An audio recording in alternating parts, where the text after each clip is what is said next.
So, what if everything you've ever been taught about work-life balance, about playing it safe, about just being comfortable, what if it's all completely wrong? Entrepreneur Grant Cardone basically throws down this challenge with a simple but pretty radical choice that is the absolute core of his entire philosophy. Now for Cardone, this isn't just some catchy phrase you'd see on a motivational poster. Nope. This is a life principle that was forged in a really desperate, life-or-death kind of struggle. It's the one idea that literally pulled him back from the brink. And to really get what he means by this, you kind of have to look at his story. And look, it's not a pretty one, but it is the key to his entire worldview. He argues that denying his obsession, trying to fit in and be normal, is what almost completely destroyed him. It all starts not with business strategy, but with personal survival. It's a story where obsession becomes the most unlikely hero you could imagine.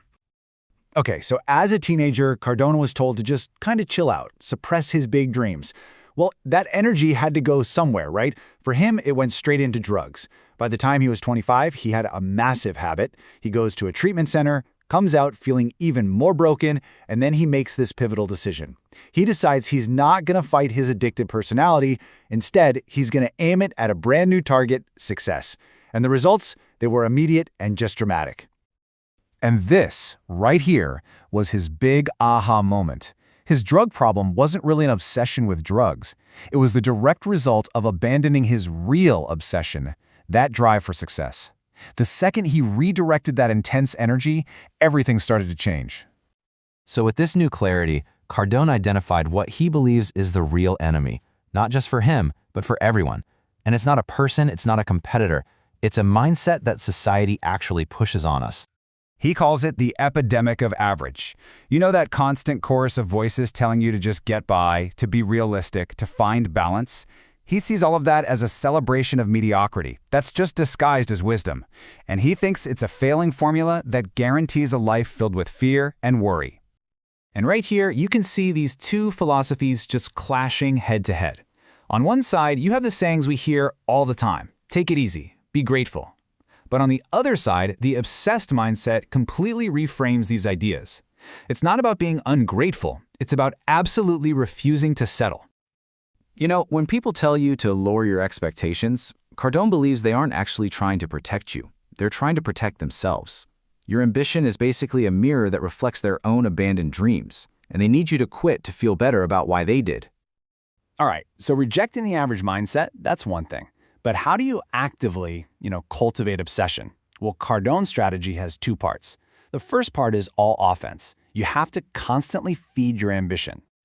He calls this feeding the beast. And the beast, that's your potential. It's your goals, your hunger for more.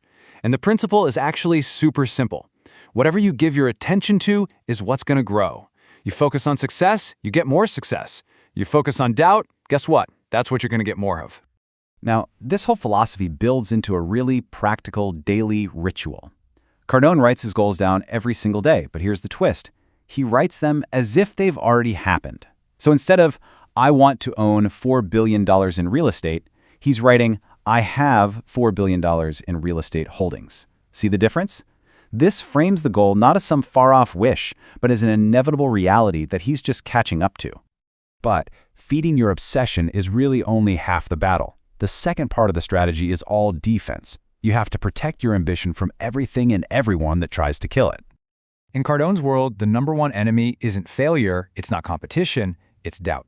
That sneaky little voice, both inside your head and from people around you that says, you can't do this. He calls this stuff mental terrorism, the single biggest destroyer of dreams on the entire planet. And that doubt, it often comes from some surprising places.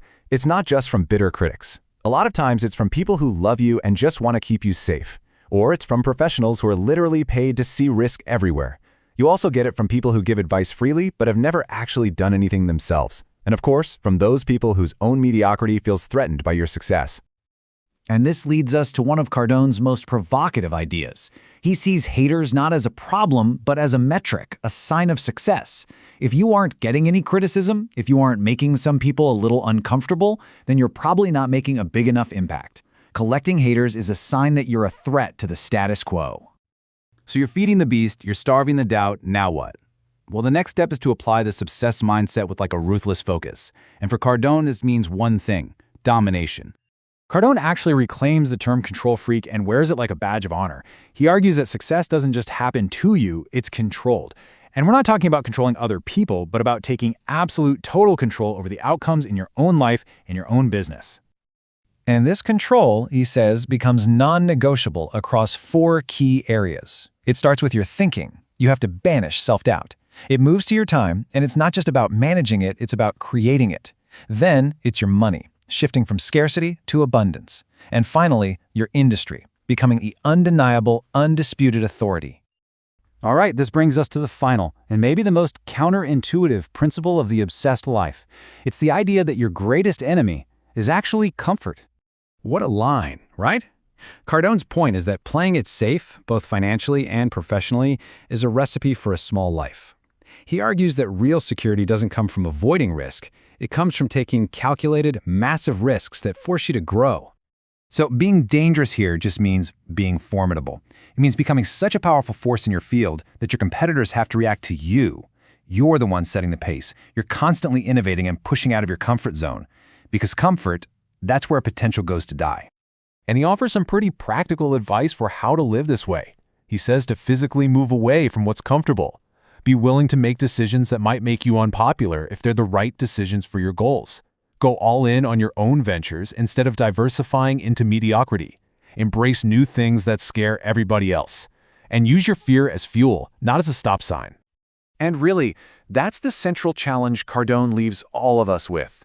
It forces you to look at your own life, your career, your ambitions, and ask a really uncomfortable question. Is your pursuit of safety and comfort actually putting your true potential in the greatest danger of all?